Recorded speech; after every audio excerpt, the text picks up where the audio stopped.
இலங்கையில் டெங்கு பரவல் தீவிரம், 15 மரணங்கள் பதிவு.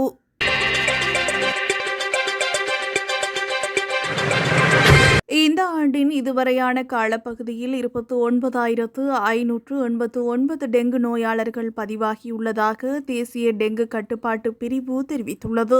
இதன்படி அதன் சமூக மருத்துவ நிபுணர் பிரஷீலா சமரவீர குறிப்பிடுகையில் 2026 மே 18 வரையிலான தரவுகளின்படி 15 டெங்கு மரணங்கள் பதிவாகியுள்ளதாக தெரிவித்துள்ளார். அதிக ஆபத்துள்ள 39 சுகாதார மருத்துவ அதிகாரி பிரிவுகளை நாங்கள் அடையாளம் கண்டுள்ளோம்.